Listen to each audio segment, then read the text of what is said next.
Bonjour. Alors, parallèlement au travail qu'on fait concernant la géométrie dans l'espace et qui continue toujours, on a encore 4 vidéos à faire encore. On commence aussi donc une série de vidéos concernant le dénombrement et le calcul des probabilités. Alors, cette première vidéo, donc justement, on va parler du dénombrement. Alors, dénombrer, c'est un peu chercher le nombre de cas dans une certaine situation, le nombre de cas possibles, le nombre de situations possibles. Supposez par exemple que vous êtes 10 personnes dans une salle où il y a par exemple 20 chaises. Alors, de combien de façons vous pouvez vous asseoir? Quels sont les cas possibles, sachant que chacun va prendre une chaise? C'est pas facile, donc en général, de le faire manuellement. Il faut des techniques et le dénombrement procure ces techniques. C'est lui qui nous procure ces techniques-là. Et pour pouvoir assimiler ces techniques, on commencera d'abord par parler un peu à propos des ensembles et justement et précisément des ensembles finis. Alors un ensemble fini, c'est un ensemble entre guillemets qui a un nombre limité d'éléments. Un nombre limité d'éléments. Par exemple, les nombres pairs inférieurs à 20, ça c'est un ensemble fini. Les nombres premiers, par exemple, inférieurs à 100, ça c'est un ensemble fini. Les diviseurs de 14, ça c'est un ensemble fini. Mais, par exemple, l'ensemble des antinaturels, ça c'est un ensemble infini. L'intervalle 0,1 dans R, c'est un ensemble infini. Mais nous, ce qui va nous intéresser dans ce cours, c'est les ensembles finis, qu'on vient de définir en disant qu'un ensemble fini est un ensemble qui contient un nombre fini d'éléments, un nombre limité d'éléments. Alors justement, ce nombre d'éléments, c'est lui qu'on appelle le cardinal de l'ensemble. L'ensemble fini. Alors, que veut dire cardinal d'un ensemble fini? Alors, si on considère un ensemble fini, non vide, oui bien sûr, pour qu'on soit sûr qu'il contient déjà des éléments, pour pouvoir les compter, le cardinal de E est le nombre d'éléments contenus dans E. Ce cardinal-là, on le note donc en utilisant la notation suivante, c'est CARD, c'est cardinal de l'ensemble E. Voilà, donc, pour résumer, ayant un ensemble fini, pour connaître son cardinal, il faut compter ses éléments. Il faut savoir combien d'éléments est contenu dans cet ensemble. Prenons des exemples. Si j'écris cardinal du singleton A, alors là c'est 1, puisqu'il contient un seul élément. Si j'écris par exemple le cardinal de la paire AB, ben ça c'est 2, car il contient 2 éléments. Le cardinal de D14, D14 étant l'ensemble des diviseurs de 14, les diviseurs de 14 c'est 1, c'est 2, c'est 7 et c'est 14. Donc il y a 4 diviseurs de 14, donc le cardinal c'est 4, etc. Donc, voilà, on peut donner plusieurs exemples. 2 remarques assez importantes qu'on doit connaître bien sûr. D'abord, de façon toute logique, le cardinal de l'ensemble vide, c'est 0. Tout simplement, l'ensemble vide ne contient aucun élément. Son cardinal, c'est 0.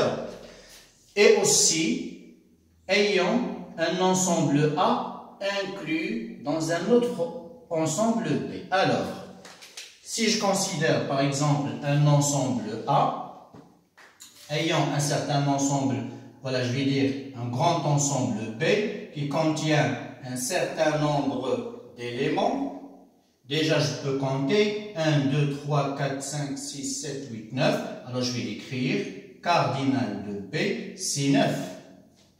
Ici, je prends une certaine partie de cet ensemble, par exemple celle-là, que je vais appeler A. A, c'est une partie de B. Alors, voyez bien que le cardinal de l'ensemble A, c'est 3. qui est inférieur au cardinal de B. C'est normal puisque A est une partie de l'ensemble de B. Il est tout logique que le nombre d'éléments contenus dans la partie A est plus petit que le nombre d'éléments contenus dans B. La partie est plus petite que le tout. Donc, si la partie A est incluse dans B, alors cardinal de A est inférieur ou égal à cardinal de B. Aussi, un résultat important, si on considère A et B deux parties, deux ensembles finis, bien sûr, tous nos ensembles dans ce cours vont être finis, on va essayer de donner une formule qui calcule le cardinal de la réunion de A union B. Mais essayons un peu de recomprendre ce que veut dire la réunion. Si par exemple, je considère mon ensemble E formé de A, B, C, D et E par exemple, et que mon ensemble B est formé par B, D, F, G, H, K, L par exemple, alors l'ensemble A inter B, je commence par cet ensemble qu'on note de cette façon, A inter B, c'est l'intersection de A et B, et bien c'est l'intersection de ces deux ensembles, c'est tout comme on a vu dans la géométrie, l'intersection de deux figures, d'une droite et d'un plan, de deux plans, c'est les points qui sont communs aux deux ensembles, c'est tout à fait la même chose. L'intersection entre les deux ensembles, c'est les éléments communs. C'est les éléments qui sont à la fois dans l'ensemble A et dans l'ensemble B. À savoir, par exemple, il y a le B ici qui est commun, il y a le D aussi qui est commun, C n'est pas commun, tous les autres ne sont pas communs. Donc, on va écrire que l'intersection de A et B, elle est formée par les deux éléments B et D. D'où, on a déjà ici, avant, donc je vais écrire aussi la réunion. Alors, c'est quoi la réunion de A et B? Ben, c'est comme si on met tous les éléments de A et B dans un seul panier. Donc, c'est un ensemble qui contient tous les éléments de A et tous les éléments de B. Pour qu'un élément soit dans la réunion, ou bien il doit être dans A ou dans B. Donc, c'est un ensemble qui contient tous les éléments des deux ensembles. Ce qui fait, ça va donc être, c'est A, B, C, D, E, F, G, H, K et L. Voilà les deux éléments. Alors, concernant les cardinaux, voyez bien ici que le cardinal de A, il est égal à quoi? Donc, c'est 5. Le cardinal de B, c'est alors 1, 2, 3, 4, 5, 6, 7. Le cardinal de l'intersection de A inter B, c'est 2. Voilà, vous voyez bien. Le cardinal de la réunion A union B, c'est 1, 2, 3, 4, 5, 6, 7, 8, 9, 10. C'est 10. Alors, essayons un peu de voir, à partir de cet exemple, quel est le lien qui peut bien exister. Remarquez bien ici le cardinal de A union B. Ici, on a 5, on a 7, on a 2. Alors, 5 plus 7 déjà, 5 plus 7, c'est 12. Pour revenir à 10, il faut retrancher 2. 5 plus 7, c'est 12. Et moins 2, ça donnera 10. Donc, on peut donc prévoir une relation comme ça. C'est égal à cardinal de A plus cardinal de B, auquel on va retrancher quoi? Auquel on va retrancher l'intersection. Moins cardinal de A inter B. Alors, essayons un peu de comprendre cette formule en utilisant ce qu'on appelle les diagrammes de Venn. Utilisons un diagramme de Venn pour voir. Alors, ayons par exemple l'ensemble B et l'ensemble A. Et là, c'est leur intersection, c'est les éléments communs. Alors, puisque les éléments communs, c'est B et D, alors je mettrai ici B et là, c'est D. Oui, c'est les éléments communs. Puis les autres éléments de A, plutôt je mettrai ici, voilà, de A. Donc, BD, il y a A, il y a C, il y a E. Voilà. Les autres éléments de B, en plus de B et D, il y a F, il y a G, il y a H, il y a K, il y a L. Voilà. Donc là, ça c'est l'ensemble B, ça c'est l'ensemble A. Alors, pour connaître donc tous les éléments de l'ensemble, à savoir tous les éléments de A et tous les éléments de B, voilà, A, C, E, tous ces éléments-là, c'est ça qui forme la réunion des deux ensembles, c'est ce qui forme l'ensemble A union B. Prenons les éléments qui sont dans A en sommant ceux qui sont dans A. Je somme 1, 2, 3, 4, 5. Et en ajoutant ceux de B, 6, 7, 8, 9, 10, 11, 12. Alors vous voyez qu'en sommant les deux cardinaux de A et B, les éléments de l'intersection, ils sont comptés 2 fois. Donc, il faut retrancher. Sinon, ça donnera un résultat qui est faux, puisque le même élément, il est compté plusieurs fois. Ici, c'est 2 fois. Ça, c'est compté 2 fois. Ici, c'est 2 fois. Donc, on doit corriger cette erreur en faisant quoi? En retranchant une fois. C'est ce qu'on retranche ici. Donc, c'est le cardinal de A, plus le cardinal de B, puis on retranche une fois le cardinal de l'intersection, puisque chacun des éléments ici est compté 2 fois. C'est donc l'explication de cette formule-là. Et voilà, c'est une formule importante bien sûr. Cardinal de A union B, c'est cardinal de A plus cardinal de B moins cardinal de l'intersection. Voilà, alors, un peu au début, c'est ce qu'on doit savoir, ce que veut dire un cardinal. Voilà des exemples de ce cardinal-là. Le cardinal de l'ensemble 8, c'est 0. Lorsque A est une partie de B, alors le cardinal de A est inférieur au cardinal de B, c'est tout à fait logique. Et puis notre formule concernant le cardinal de la réunion. Il faut bien comprendre ce que veut dire la réunion et l'intersection de deux ensembles finis, bien sûr. Alors, pour pouvoir appliquer ceci, essayons de voir un peu cet exercice-là.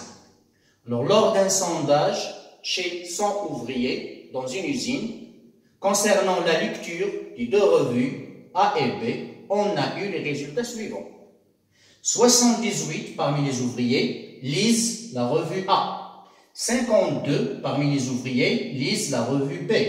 Et 40 lisent les deux revues à la fois. Alors, ce qu'on demande, quel est le nombre d'ouvriers qui ne lisent aucune des deux revues? Alors donc, prenez votre temps et essayez de voir comment aborder donc la situation en utilisant ce qu'on vient de voir ici. Voilà, ainsi, donc allons-y ensemble.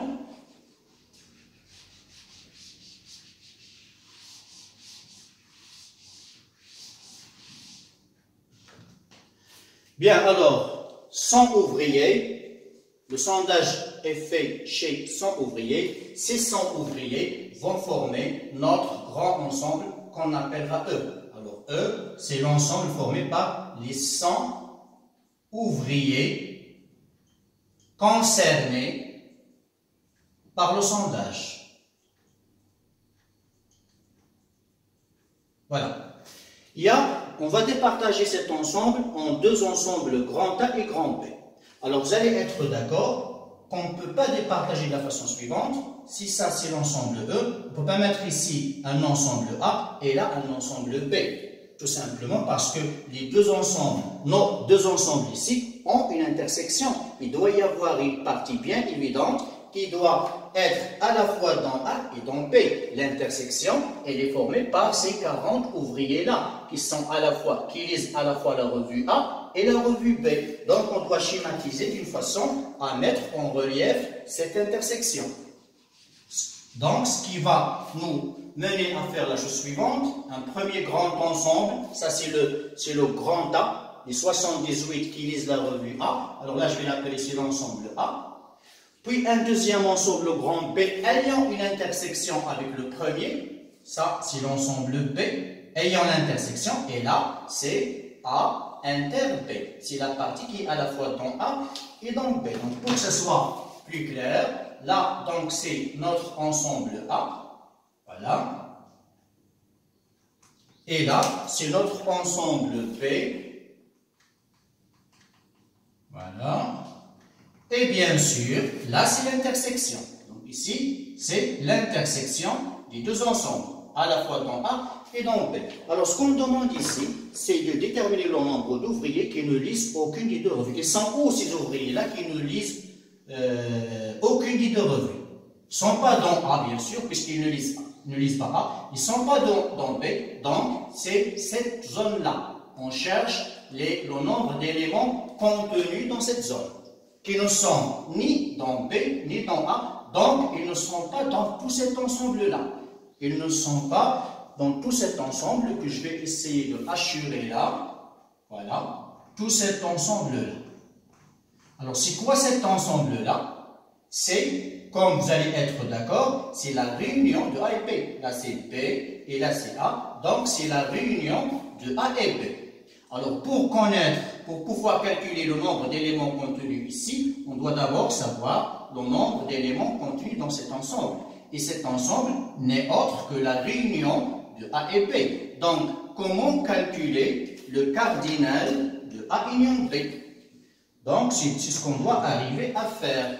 Le cardinal de A union B. D'après notre formule, c'est cardinal de A plus cardinal de B moins cardinal de A inter B. Alors, c'est cardinal de A, comme vous voyez, c'est 78, plus cardinal de B, c'est 52, moins cardinal de l'intersection, c'est 40. Ce qui va donner donc, alors c'est 130, moins 40, c'est 90. Voilà. C'est quoi ce 90? C'est le nombre d'ouvriers contenus dans cet ensemble, dans la réunion de A union B. Donc, pour pouvoir calculer le nombre voulu, d'où donc le nombre demandé et donc le cardinal total de l'ensemble E, c'est le cardinal de E auquel on retranche le cardinal de A union B. Voilà, ça c'est A union B. Donc le cardinal total de l'ensemble E, c'est 100. Voilà, je mettrai égal, c'est cette opération-là qui est égale à 100, moins 90, donc c'est 10. Voilà, donc on a notre nombre. Donc le nombre d'ouvriers qui ne lisent aucune des deux revues, là, il y a 10 ouvriers qui ne lisent aucune des deux revues.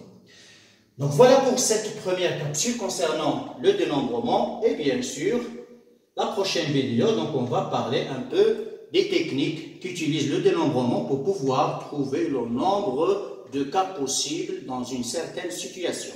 Merci.